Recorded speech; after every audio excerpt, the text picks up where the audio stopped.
Thank you, Mr. Speaker. I also thank my good friend, the distinguished gentleman from the great state of New York, Representative Gregory Meeks, the once and future chair of the House Foreign Affairs Committee, for yielding and for his leadership, for his courage, his character, and his conviction, and his patriotism. How dare anyone on this floor question the patriotism of Greg Meeks or any member on our side of the aisle? And you know what often happens, my Republican colleagues, when they can't defend the merits of a particular situation, can't defend the fact that Donald Trump, as candidate, promised not to start any wars, but to stop them, his words, not ours. When you can't defend the fact that billions of dollars are being spent every day to drop bombs in the Middle East, but Republicans are unwilling to spend a dime to make life more affordable for the American people, when you can't defend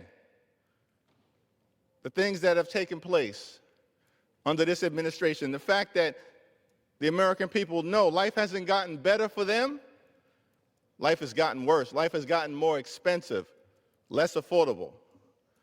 When you can't defend your policies, you question the patriotism of Democratic members of Congress. There are patriots on both sides of this conflict, of this issue. As a matter of fact, we know there are combat veterans on the Republican side and the combat veterans on the Democratic side who may share different views about the nature of this conflict. Jason Crow is a combat veteran. He opposes this reckless war of choice. Are you going to question his patriotism? Pat Ryan is a combat veteran who opposes this reckless war of choice. You question his patriotism? Mike Thompson served in Vietnam, combat veteran, opposes this reckless war of choice. You question his patriotism as well? Why don't you just argue the merits of your position as opposed to attacking the patriotism of people on the Democratic side of the aisle? When, as far as I'm concerned, the most patriotic thing that we can do is stand up to ensure that our men and women in uniform aren't being recklessly sent into a costly war of choice, more than 12 of whom have already lost their lives, hundreds of whom have been seriously injured. Let's just argue the merits of Donald Trump's reckless and costly war of choice and stop the ad hominem attacks, which aren't a sign of strength. It's just a sign of Republican weakness in terms of your ability to persuade the American people as to why Republicans are on the right side of this unpopular war. Now, this war of choice, this reckless and costly war, was entered into without any plan, any objective, any exit strategy, any public support, and any approval of the United States Congress. Those are 5 different objective reasons to have a problem with what's going on in the Middle East right now.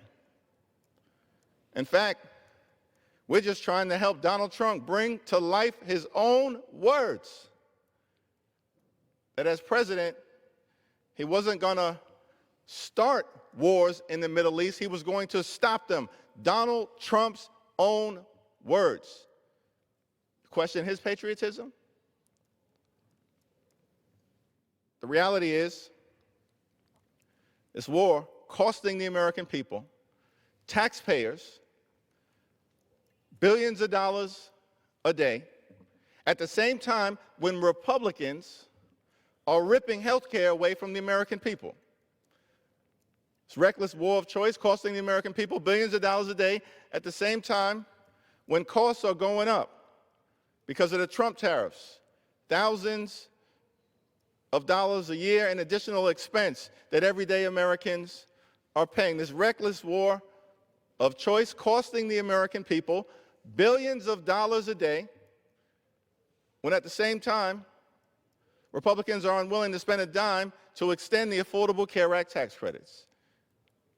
This reckless war of choice costing the American taxpayer billions of dollars a day at the same period of time when grocery bills in this country are out of control. And far too many people are working hard, they're playing by the rules, but they're struggling to live paycheck to paycheck. Can't thrive and can barely survive. We're standing up for the American taxpayer and expressing support for this War Powers resolution so we can put an end to this costly and reckless war of choice. These are just some of the reasons why we oppose what is taking place right now. And in fact, there are many who are now arguing in the public domain that as a result of what Donald Trump and Republicans have done over in the Middle East, Iran in some instances is stronger now than they were before, have effective control of the Strait of Hormuz. They didn't have that before, but now they do. And as a result, Americans are paying increased gas prices that are soaring more than $4 a gallon, the largest, in fact, monthly increase in gas prices from March to April than the country has seen in more than 6 decades. Just another reason to have a problem with Donald Trump's reckless war of choice. So I just ask my Republican colleagues, debate us on the merits. Enough with the ad hominem attacks. It's a sign of weakness, not strength.